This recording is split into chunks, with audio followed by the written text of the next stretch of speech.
Hello, you beautiful people, and welcome to I Am the Hammer, the show in which I talk all things Grey Knights.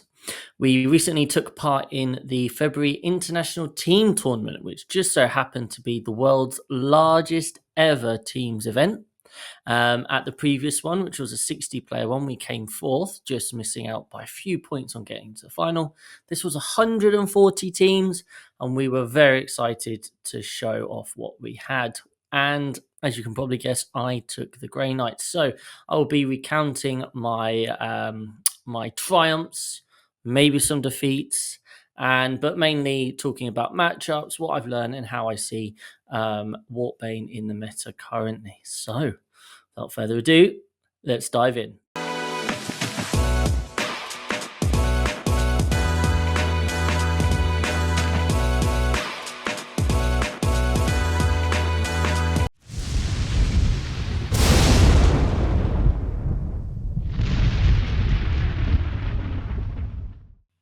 So, in this episode, I'm going to talk through the process I went through in terms of arriving at a list for this event.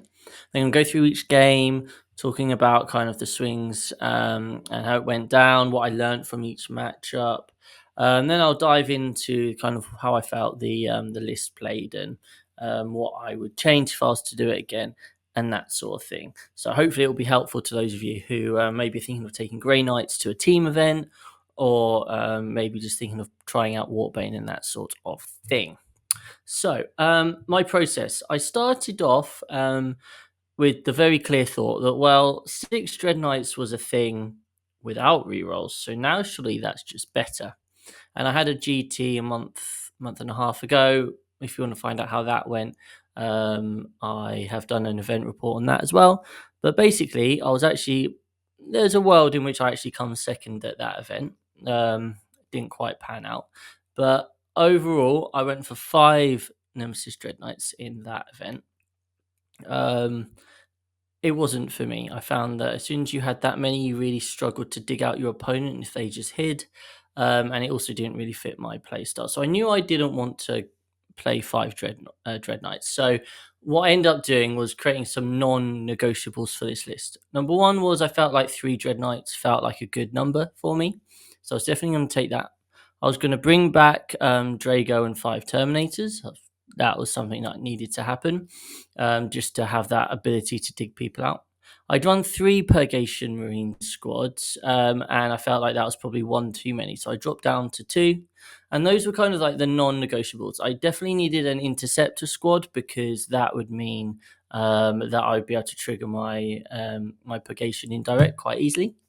And then the other thing I was trying to solve was I'd lost 6 games in a row on Search and Destroy, so table quarters, because I was really struggling to hold down my natural expansion objective because I didn't want to be charged. So I would be like, I'd have to be an inch away from the wall, and you can fit 2 models on there for OC on UKTC. I don't have the ability to keep denying my opponent's primary really because I can't keep trading resources, and it was causing a bit of an issue. So I had to try and come up with a solution on how could I play that mission better in terms of list design. So what I ended up with is a very similar style of list to the one I took at the previous ITT, where, for those of you who don't know, I won my first game 18-2 and then lost my next 4 games 9-11. And basically, my role was to take the army that people didn't want to play and keep it close, which I did that with the old detachment, obviously.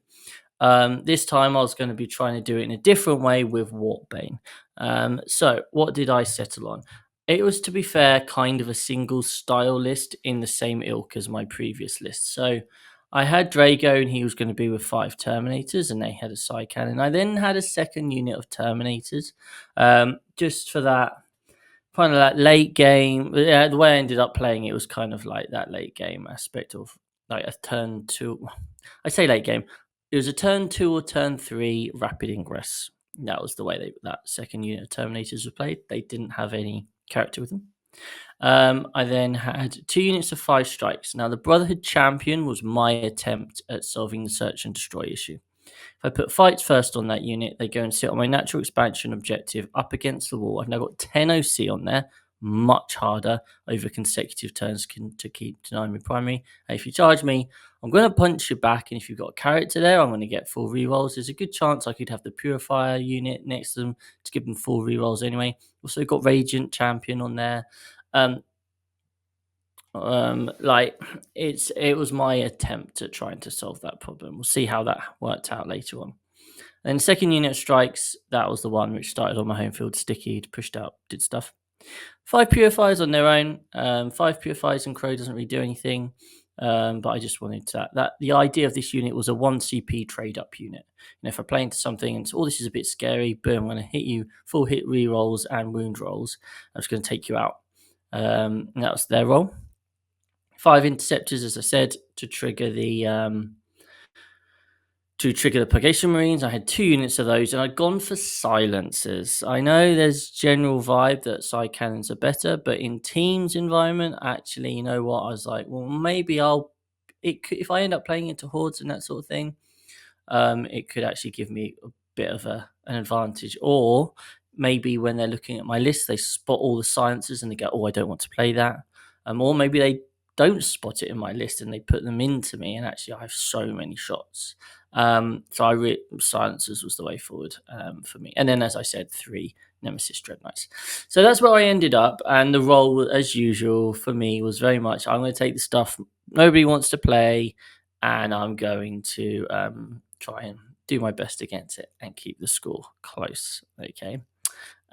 So how did we get on? Well, round 1, we got drawn against Mega Jebs. And they had one list in particular, which we were all terrified of, which was 18 Death Shroud and vehicles. So, guess who got to play that? That's right, it was this guy. So yeah, as I said, 3 units of 6 Death Shroud, I think 2 or 3 Predator Destructors, or whatever the shooting, well, they have so many shots, right? Had some Mephitic Blight Haulers, some Cultists. But the goal of the list was very simple. Obviously, it was just turn 2 or turn 3, those Death Shroud come out to play, all hit the middle objectives. Meanwhile, you're getting shot to death by all the other stuff. Oh, Mortarion as well, I should add. None of us wanted to play it. So we came up with a pairings plan in which basically it was either me or Ed, who was on Anvil Siege Force. He was designed to be our first defender. He had an amazing weekend, smashed everyone. And we were the 2 that kind of played it. So that affected our pairings process. And sure enough, I got to play into the Death Guard. So it's Terraform, Swift Action. In terms of initial thoughts, we know that if I can get my Dread Knights into the Death Shroud, that's a good time, right? We also know that on Terraform, if he shoves everything in the middle straight away and terraforms things, then this is potentially a bad time. So, yeah, this was a game where I always back myself to keep games close, but it certainly had the possibility of going south. So I was a bit nervous. I didn't want to screw things over. So in this game, let me just get up my old details. So Jay goes first. Jay, absolutely lovely guy. Had a really awesome time with him. This was his first 2-day event, but he was genuinely a really good player. So he played a lot at his club level. He went first, and he had 1 Death Shroud unit in Deep Strike, and he kind of just shuffled around a bit, pushed some things up with cultists, and started terraforming on each flank. Obviously, I can't allow him to build up any sort of primary advantage early on, so I kind of had to sack a couple of units. He showed me maybe a little bit too much. I was able to kill both cultist units, and then something else maybe, and then that was it. One of his Blight Haulers, which he'd shoved really aggressively forward. So then it was his turn again, and he kind of came forward again, but he ummed and ahed about whether to push out or the 2 of the Death Shroud units and decided against it in the end, which bought me another turn. So I used that turn to then go and kill some more of his stuff, like cultists, etc. And then a really pivotal moment was I drew behind enemy lines, and I stuck 5 Strike Marines in the back top right-hand corner, as you can see there. But in line with the 6 inches, but also in line with the 18 inches. So it could be seen all the way down in his deployment zone, but they were there. This is a huge moment in the game because of what happens in Jay's turn. He shoots them with 2 Predator Destructors and a Myphitic Blighthauler, and at the end of that, 3 are dead. Absolutely ridiculous. I just started rolling a bunch of 5s and 6s. I was like, this is so stupid. And this was a huge minute in the game because those 2 Strike Marines then caused havoc on his backfield in terms of just keep denying him primary. So then, when turn 3, when the Death Shroud moved out to the middle, and we're now just sat there, it's not actually suddenly denying me a load of primary because I'm now holding both of his. And actually, on his next turn, he failed to kill them as well, and that was kind of like the big issue. As I said, he did turn 3 have all 3 Death Shroud units sat on each of the objectives. So I decided to use most of my army to kill the Death Shroud in the middle. It's very swingy. It just comes down to can Death Shroud make saves against Dread Knight shots. And Jay decided to fail all of his saves when one Dread Knight got through like 4 wounds and just killed 4. Just boom, just dead. And so because of the combination of that, and obviously I managed to kill a lot of the other stuff, so it's the Death Shroud and like 1 or 2 vehicles left. I was able to edge out kind of a decent win because I had bottom of turn. Looking at the scores, I managed to get 32 primary and Jay got 20, and that's like the opposite of how that matchup should go realistically. But then again, he got 30 on secondaries, I only got 25. I really struggled to score. After turn 2, I'd only scored 6 points on secondaries. So that was obviously not great, but no, a really enjoyable game. Not a nice matchup. I think if we were to play it again and Jay got it just right, maybe coordinating his Death Shroud a turn earlier and not giving me as much of his chaff early on, I think he probably just wins that game handily. But I was quite happy because I did play well. I played that game well. And I managed to eke out an 11-9 win, and we won the round. So yeah, we got off to a good start. It was certainly, there were no pushovers. They were a good team, and we were really happy with that. So round 2, we draw the Zagreus Crusade. Again, another lovely bunch of guys, some good players. One of them, the one I ended up playing, James, was coach for Iceland at the World Team Championships. I had another player who Mitch Beard, who does the Sister Act podcast. He plays for Iceland as well. So yeah, good bunch of players. Again, they had a nasty Death Guard list. I kind of stayed out of the pairings for this one. That's one advantage of the 5 we took. We could all just pair and that sort of thing. And I ended up playing into Necrons. I don't really mind playing against Necrons. I have no issue playing against Necrons. I haven't played them much, but I know what they do. He had an interesting list. It was Obesiance Phalanx, and it was 2 Doomsday Arcs, Silent King, and then double Lich Guard Brick. And I'm like, I'm pretty sure I can take that. Like, I'll be fine. Now, one issue was it was Purge the Foe. His list is very hard to score against for Purge the Foe. It's not really got much trash at all. He did a very good job of hiding that trash. So going in, I was like, well, it's going to be close. I feel. And we'll just see how it goes. But I wasn't too concerned, I guess you would say. I didn't feel like it was a bad matchup. So James gets to go first, which obviously immediately puts me in advantage in Purge the Foe. And he shuffles forward and then says, over to you. And then I'm like, right, okay, how do I do here? And I do consider, so he's basically, the way he's done is in the middle, L, he's got 10 Lich Guard and the Reanimator. And then on his bottom natural expansion, he's got 10 Lich Guard. And I really, really do spend a long time considering just sending Drago straight down that flank on the bottom right hand side into Lich Guard. I do the maths though, they're -1 to hit, and I don't kill that many. And I'm just like, it's probably not worth it. So I do some shuffling around. I stage in the middle as well. And over to you, sir. So, that round 1. Not a single kill. We've not even entered the opponent's half of the board. He then shuffles around a little bit more. The Lich Guard at the bottom right, wall block, inch away. He then sends 3 Lich Guard onto the middle objective and says, "Ha, I'm now going to tease you with a potential hold more. What do you want to do?" And at this point, I'm like, it's probably a bit of a mistake by me. So what I do is I rapid ingress down 5 Terminators onto the bottom right, with the idea that they'll have a 4-inch charge onto those Lich Guard. Because I can see, I'm also going to hammer them with Purgation Marines as well, because the Terminators can see a couple of them now. And then what I do is I move my 5 strikes out to the middle just to completely move block the Lich Guard. And so you can't bring really any more onto the objective. I'm not going to charge them or anything. I'm not worried about that. I'm just trying to pen them in. And my Terminators charge into the bottom right-hand corner. And well, after Purgation Marines kill 2 Lich Guard, which he then reanimates immediately, brings them back. Good times. Terminators then charge in. They do roll well, but I managed to drop 7, which are like, sweet, that's good.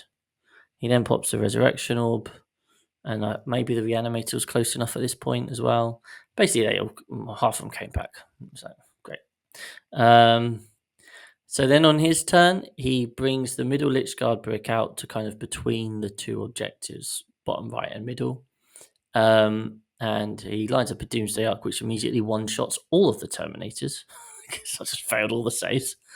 And then he charged the strikes onto the middle. So now we've got a situation I guess I'm kind of trying to make happen anyway, which is I need to deal with these Lich Guard bricks. And now he's put that 10-man Lich Guard brick in the middle of the board where my entire army can see it and shoot it. So that's going to be 3 Dread Knights. It's going to be 2 Purgation Squads. It's going to be some Interceptors. It's going to be a grenade. I'm like, I've done the maths. They die. Like I quite clearly overkill them. I think the math says I kill like 15 of them. I killed 9. And because I killed 9, there was 1 guy left. And guess what that unit started doing? That's right. Resorb. Boom, boom, boom, boom, boom. Oh, good. They will come back. Well, they don't all come back. About half the unit does in time. But yeah, really frustrating. And it was an 8-point swing because it gave him a hold more and stopped me from getting the kill more. So yeah, that was really frustrating. The round elsewhere at this time is going reasonably well. It's not horrendous. But we know we're on a fine line between a winning draw, and an actual win. So my points do really matter. I then eventually I do manage to drop this Lich Guard brick, but there's just no real way of really breaking him down in any way. It's really hard to get kill mores. And obviously I've got a few 5-mans, which is starting to die. I think at one point a Doomsday Arc one-shots a Dread Knight, and then another Dread Knight's one-shot as well, out of nowhere, really, on turn 4. And that just really affected my ability to put pressure, deal with the middle stuff easily. But yeah, James played incredibly well, and it ended up 7-13. So I lost that game. Looking at it, I got 32 on primary, 24 on secondary, and he got 40 on primary and 32 on secondary. So again, really bad secondary scores. Like turn 2, I had Assassinate, Mark for Death, redrew Mark for Death, and to bring it down, right? Like just these sorts of things happen, don't they? But yeah, he got a hold, and then he got hold more, or kill more. He got 12s on the final 3 turns. But yeah, James played really, really well. He said he played the matchup before, and that's kind of how it went. He said, as a Grey Knight player, you have to be super aggressive. I think that's probably right. If I managed to coordinate 2 Terminator bricks onto his natural expansion objective at the same time, I don't think it's physically possible because of the wall line blocking and stuff. But if I'd managed to do that, that could have been an important thing. That could have worked because I would have killed that Lich Guard brick, and then he has to bring everything over, and I can start threatening the other side of the board maybe. But yeah, no, James played really, really well. Fair play to him. We did manage to sneak the round win though, so I think we won that with 58 points. So that was good times. So 2-0. Lots of still big, scary teams out there. And who do we draw? The team we always draw. Now, the last two events we had played, we played them in the 5th round. And this time it was playing in round 3, and it was Vanguard Tactics. So first time we played them, we narrowly lost because we had a 20-0 loss in our thing. Otherwise, we probably would have won that. And last time we got a winning draw 51-49 against them. They had a stacked team this time. And we did our matrix, we looked at it and we just laughed because it was appalling. We were like, what on earth? So we tried to settle down and work out, is there a way we can draw this round? And came up with a bit of a game plan. It involved us taking the Space Marine mirror and just trying to manage the big nasties as best we could. And I ended up playing Death Guard again. This time it was all of the vehicles, just all of the vehicles. There was no Terminators there, just 3 of the mortars, 3 Predators, Morty, the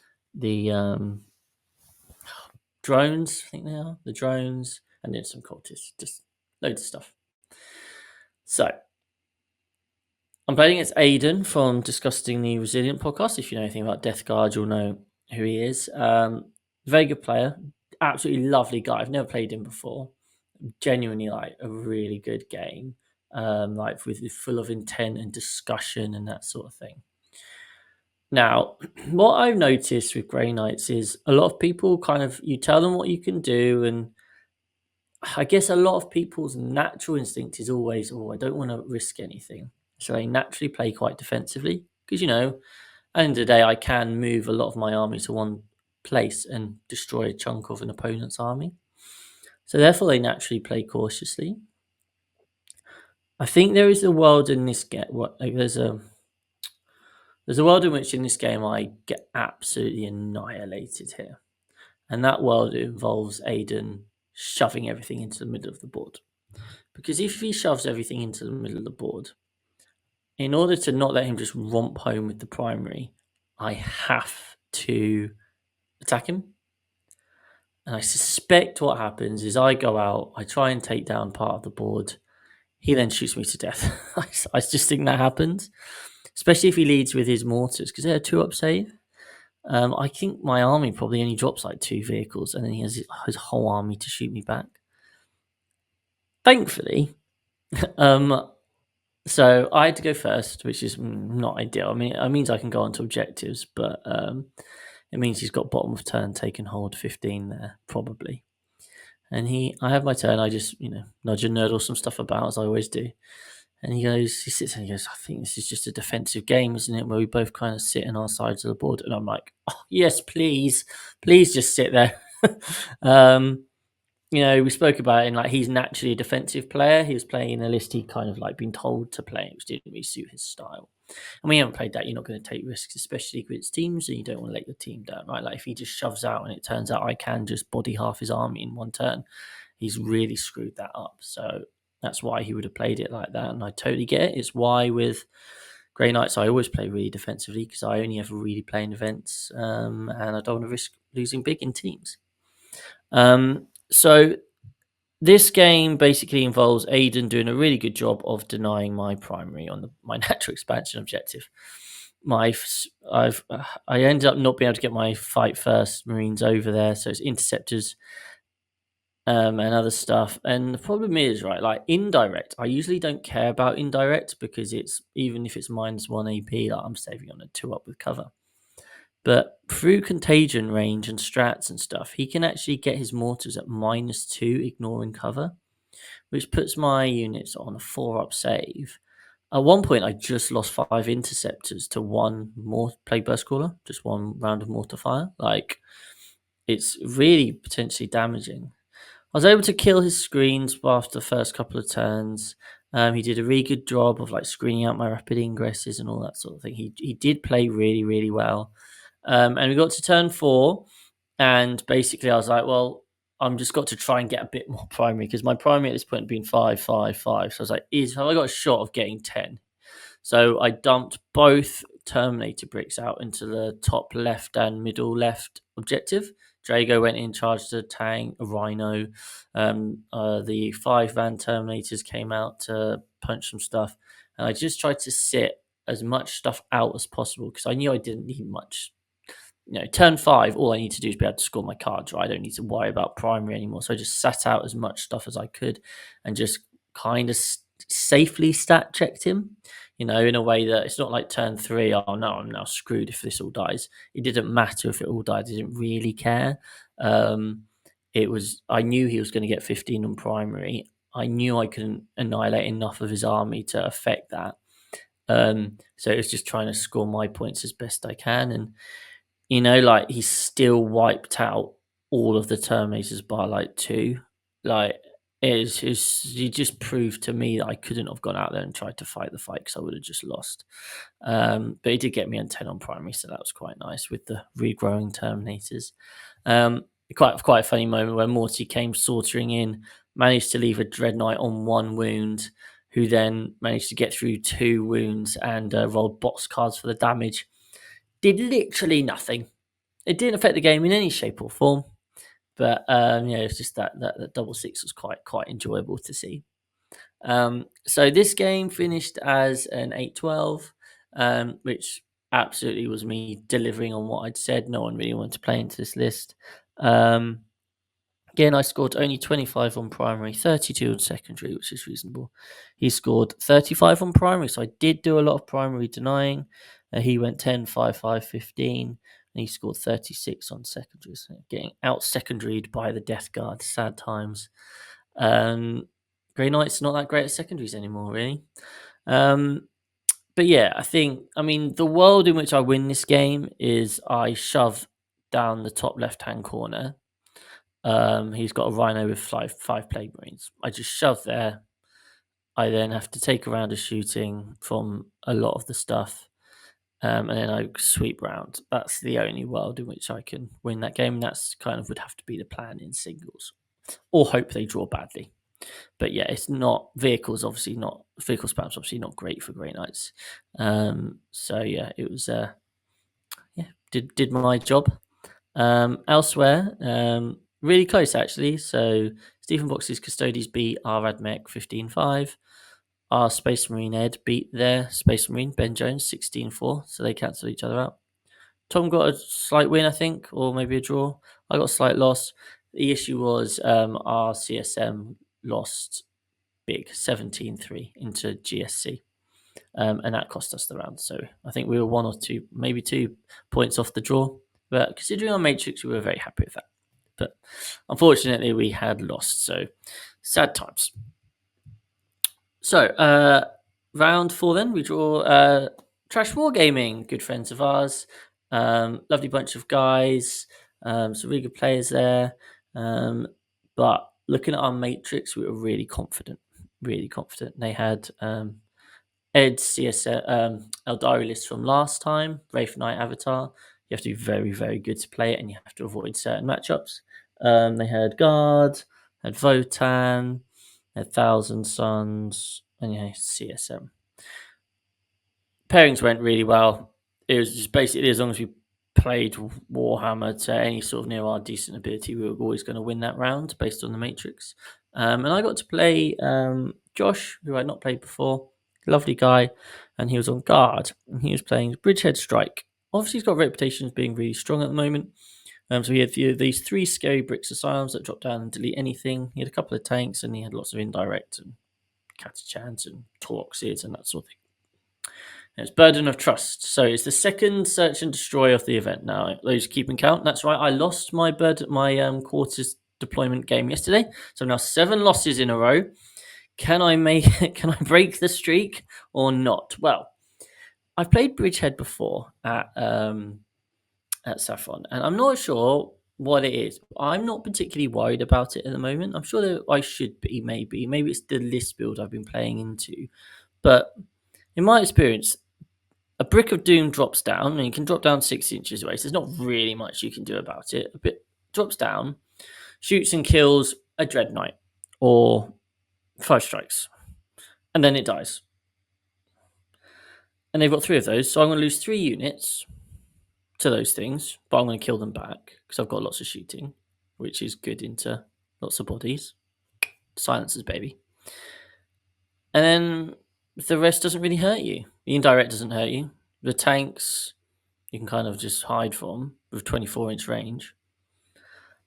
Yeah, so and that's kind of how this game went. So Josh goes first, which is obviously bad for burden of trust for him, and he sends Torx down my bottom to the bottom right hand corner, sends a couple of Torxes up to the top left, and just says over to you. I then put a Dread Knight and some Purgation Runes into Torx and completely failed to kill it. Very well spent 1 CP on smoke, and he'd hit it really well. And then I think I can only guess maybe his captain had told him to like push. So what he did is he dropped down 3 units. So he dropped down the Aquilons across the middle of the board to screen out like a rapid ingress that I was planning on doing with my Terminators. And then he drops down 2 scary shooter units. So I've been really lazy with how I put my fights first strike Marines in the middle L, and he can actually draw a line of sight to a sword on one of them. That was just pure laziness. He's dropped another one down to a screening unit of strikes in my left hand L, which was bait. So that was there to try and draw a unit and create a trade. But I wasn't supposed to lose the middle unit. So he's dropped down 3 units, 2 of which are scary shooting units. And then he opens up and he rolls really badly on one of the units and only kills 4 of the Brotherhood Champion unit, which is obviously shouldn't happen. And then the other 5 strikes just die to the plasma fire alone. And it's over to me. I'm like, well, I make a mistake here. I should have rapid ingressed my 5 Terminators down onto that left-hand L, because it would have given me a unit to move out, shoot, and charge with, and then create pressure on his natural expansion objective. I deliberately chose not to. I was like, I'll just drop them down and use their shooting, and it doesn't really matter. That was lazy. That was poor play by me. I'll explain what knock-on effect it has in a bit.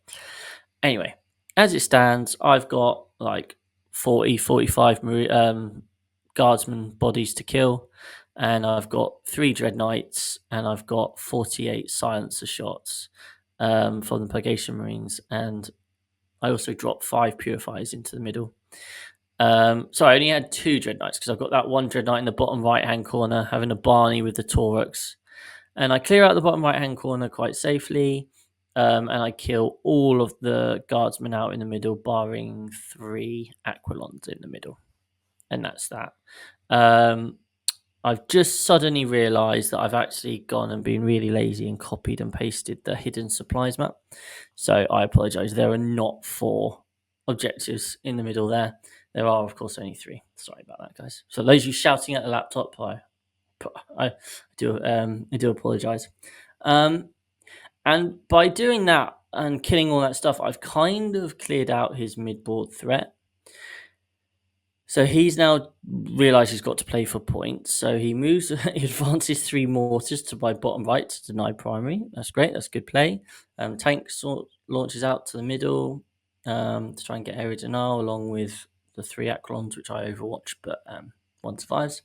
And he's just got to play points now.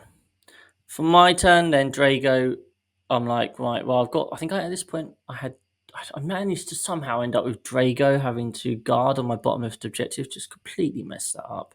Such poor play. It's supposed to be the Purgation Marines over and over. Literally, I knew I had that game plan. So I'm only on 2 primary, so secret mission, and Drago's going to hold his home field objective at the end of the game for 20 points, because that's realistically all I'm going to be able to get.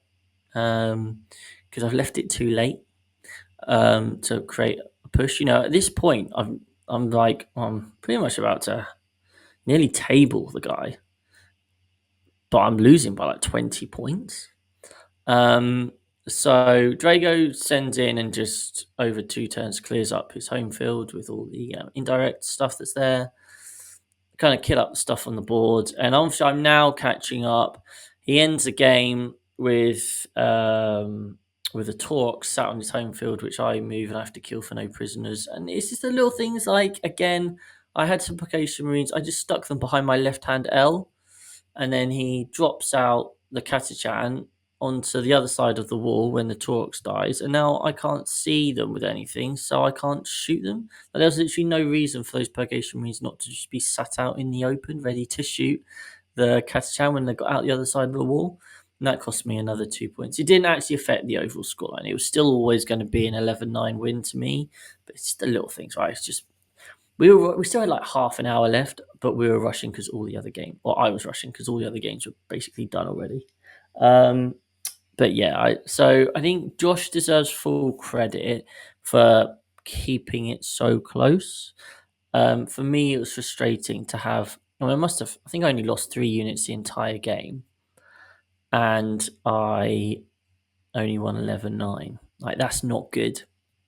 So, and although Josh deserves credit, I could have got it much better. It didn't flow together nicely. But we did win that round comfortably, just because of the matchups, really. And we won that like 80-20 or something. So, final round, and we draw into War Masters B, whose only loss had been to War Masters A so far. Bunch of good players. Looking at the matrix, I really wanted to avoid. I don't like playing into Tau. I can obviously play into it, but I don't like playing into Tau.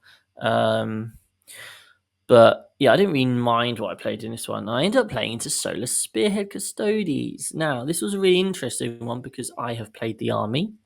I played the army into my Grey Knights.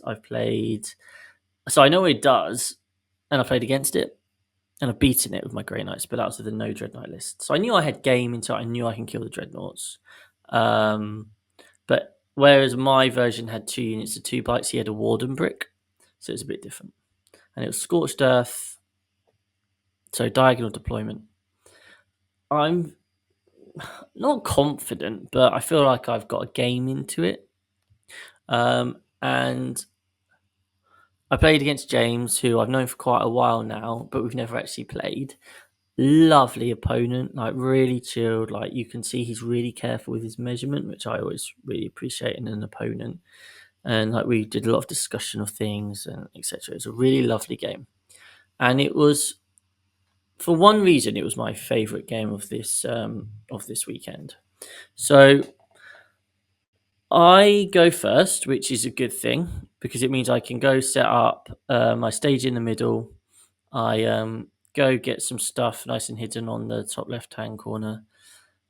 And then James has his turn, and he's coming umming and ahhing, and he then obviously has to it's the classic thing of like, well, all this stuff can come and shoot me. I'm just going to have to sit there in the open, and it is really hard to actually push yourself to do it, but he sticks to the game plan. The Warden Brick comes over to his natural expansion objective, and he sends 2 Vendreads over towards my natural expansion objective in the top left. He sends a Calages Grav tank over there. He sends a 5-up Feel No Pain Talamon into the middle, and he's got a Vendread and a Telemon kind of behind the middle L waiting to come up as well. And he says, deal with me. And at this point, I've got a decision to make, right? I've spent the entire weekend running and hiding, and I don't think that works. I don't think I can run and hide. I do draw up a plan in which Drago is going to go and charge into the Wardens on the bottom right-hand corner because they're not an inch away from the wall yet. And I'm like, I do the maths and I kill like 1, maybe 2 Wardens through the 4-up Feel No Pain. It's a terrible move. So I'm like, right, well, time to see how many Dreadnoughts I can kill. So I've identified that Purgation Marines, obviously, with all the 2-up saves, don't do much. So 1 Purgation squad just moves into the middle objective. That puts 5 OC on there. The Telemon is currently 6 OC. I just need to do 1 wound to it, and it will now be down to 4 OC, and I'll get my Storm Hostile objective. My Dread Knights line up the Vendreads and the Telemon. Drago lines up the Vendreads. For those of you who don't know, the Vendreads get back up on the 2-up. My goal in this turn is to kill 2 Vendreads twice. Okay, that's my goal. If I can do that and take a wound off the Telemon in the middle, that's an ideal turn for me. Okay. The first Dread Knight opens up into the first Vendread. 3 wounds. 3 failed 4-ups. He's down to 1 wound already. I'm like, a result? Silencer then fails to chip that final wound off. Next little bit of Storm Bolter and Psy Cannon shooting from 5 Terminators.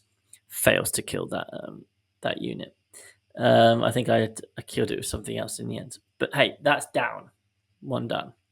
I then managed to put 2 Dread Knights into the second Vendread, and it's on 1 wound. And I've put some other shooting into the Telemon, and it's not got the wound through. I think at one point he failed 2 armor saves and then made 2 5-up feel no pains. I'm like, I want to use my grenade on the 1 wound Dreadnought, but conversely I need to take this damage off this Telemon. And I'm like, I end up in a situation where I'm like, well, I'll throw the grenade into the Telemon, hope should take the wound off him. And then I'll fire the Purgation Marines into this Dreadnought. That's 24 shots, 24 hits, 8 wounds. He'll fail 1 2-up. He's already CP rerolled 1 2-up. Okay, come on, we can do this. I managed to take the wound off with the grenades on the Telemon. I then do not kill the Vendread. Nightmare. Because that Dreadnought is now going to die to my charge, but then it's going to get back up and punch me. Like, So I make my charges. He's the Dreadnought that died in the shooting phase gets back up and dies in combat. The second one dies, obviously. They only had 1 wound left to some interceptors. And then it didn't get back up. Boom. Turn is over. It's gone, ideally. And then I'm looking down the line, and we are not feeling confident. Ed has had a nightmare. He jumped on those 1,000 Suns because he knew it was just a 20-0, and he's had an appalling first turn. He's got too confident. He's lost 2 Vindicators to Doombolt, basically. That's obviously sets us all on edge. Games aren't going. Harley, Admech into CK is looking miserable because the CK have just swarmed the board. Not looking good, right? So for me, I'm like, right, I've got to push. He pushes into me, I push back. It's a really, really interesting game, and it ends up with him sticking the Wardens out to the middle, and I do some fancy tricks. I do a lot of move blocking, which in hindsight he could have just moved through with the strat, but he didn't. But I couldn't push through. There's this one moment where a fight on death, Telemon manages to wipe out like a lot of Terminators, and then he manages to do it again with even more. And Drago dies because I fail all of my 4-ups, and it just stops me from pushing on when I want to. But I managed to get a 12-8 win. It's an interesting matchup, I think. It's one that you can definitely win, and you can also definitely get steamrolled in if you bounce, because that's the Custodes way. But yeah, really, really enjoyable game. In terms of the rest of the matchups, we actually ended up being okay, and we won those 2. We finished 4-1. We came 13th, which was good. Pretty happy with that. Especially considering we didn't get our team comp quite right, we think. And in terms of the Grey Knights, considering I don't get to play much these days apart from an event, I actually thought I played pretty well. But, and this is the thing, right? Like I was talking to people about this. I've been playing a lot of teams, and I play the same style of list, which is keep it close, win by a little, or lose by a little in team games. It really has affected how I'm playing Warhammer. I just don't have the ability to push or be aggressive or put loads of units out there and try and take on the opponent. I'm just playing hide and seek all the time, and it's certainly affecting how I'm playing. the game. I'm not building lists to do anything else other than keep games close. And I've been doing it for over a year, right? So it's certainly now very one dimensional. And that's why I enjoyed the final game so much, because I was able to, um, just because I was able to be aggressive and hit with the whole army in a certain part of the board, and do some move blocks, and yeah, it was just a lot more fun. The list did its job though, right? Like, my worst loss was 7 points, and I played into matchups people didn't really want, so yeah, it did its job. Still on the silencer train. Like, I know people saying side cannons. Just roll a bunch of silencers, guys, with your Purgation Marines. Just try it. Try it into a couple of games. See how it goes. Just trust me. 24. What it does help is, for some weird reason, I roll way too many sixes. I think at one point I had like 24 shots and like 28 hits. It was like, I'm very sorry. But yeah, I was put through so many. I think the best I managed was something like 24 wounds from a unit. Like, there's just so many saves you're forcing. Yeah, that's with good dice, but you've got such an ability to spike with all those sixes and the full rerolls. So if you're running Purgation Marines, definitely give them a go. The list felt good. What I would say is that I played the Terminators wrong. I didn't get them right. The amount of times Drago's unit Bay did anything, the 5 Terminators Bay did anything. If I was to change the list again, I wouldn't take the second unit of Terminators. I wouldn't take the Purifiers either. It might have just been the weekend and what I played into, but they did sweet soddle. Not worth it at all. And if you drop those, I think I worked out it creates 340 points, because I've got 15 points left on the list anyway. So what can I put in for 340 points? Well, I mean, another Dreadnought and another 5-man. Maybe Purgation Marines, go back to that. Maybe Interceptors. Interceptors are always good. I think that's 340 in it. 210 plus 130. So maybe another, so 4th Dreadnought, a Grandmaster, and 5 Interceptors. Interceptors good just for the movement. That could be a thing. Double Librarian and a Calidus Assassin. That's 340 points. I think that's another good change there.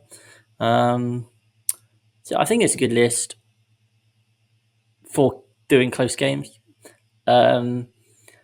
GK are in an interesting place. Some teams took them, but not that many. They were putting out okay results. I know someone from Glasshammer took a Storm Raven and did really well with it. I mean, I don't know. Like, I look at when you see full rerolls, you're like, well, what can get the most value out of this? I looked at the Storm Raven. It's just not many shots for its points. I know it's often used to go and dump something on the opponent's home field objective. That's how it's being played. So that's something to try, maybe. But yeah, they're certainly not. Grey Knights aren't setting the world alight. Having said that, Grey Knights are historically very good into Eldari, and obviously we're about to see a lot of Eldari, so that is something to bear in mind. But it was fun. I had a lot of fun with the army. So what is next? Well, you know what, guys? It's time for a bit of a break for me from Grey Knights. I've been playing them for over a year now, and there was part of me which, although I enjoyed some of the aspects of Grey Knights this weekend, I've got a bit bored of playing the same sort of things. So Eldar was my previous army before Grey Knights for like 2 years, so I'm probably going to drop back to them and start trying to play my Harlequins again. But I'm not done. Not done with I Am the Hammer, don't worry. Still need to run another event, because this was my 3rd event, and I want to get I think this 3rd event puts me up. The scores aren't out yet at the time of recording, but I think this 3rd event puts me up to like 3rd or 4th Grey Knights at the moment, and that's only with 3 out of 4 events. So if I got another good event in, I got a chance at top Grey Knight. I still want to do a battle report with them. For those of you who follow the channel, know I just had a baby, and turns out they take up a lot of time. So trying to find time for these things, I'm filming this video really late at night. but I'm still keen to do a battle report and that sort of thing. But yeah, like you guys have been wonderful for watching my videos over the last year. And if there is anything like you'd really like a video on, maybe a little short video or something me to dive into, please do let me know, and I'll see what I can do. Obviously, we have got a book coming out at some point this year, and as soon as that book comes out, I will be diving straight into that. So don't you worry. Um, that's going to be a very exciting time. But yes, for kind of now, I guess we're going to be on. This is a season ending, end of season video, shall we say? Um, yeah, thanks a lot for watching. As always, liking, commenting helps us with the algorithm. If you're not subscribed already, like half of you watching this aren't statistically. Naughty, naughty.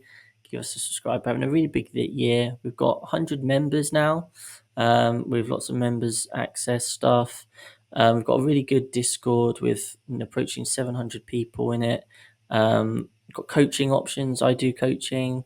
We've got a few other people who do coaching. We've got a website, Six Plus Gaming. Yeah, just come and say hi. And thank you very much. I'll see you again soon. Goodbye.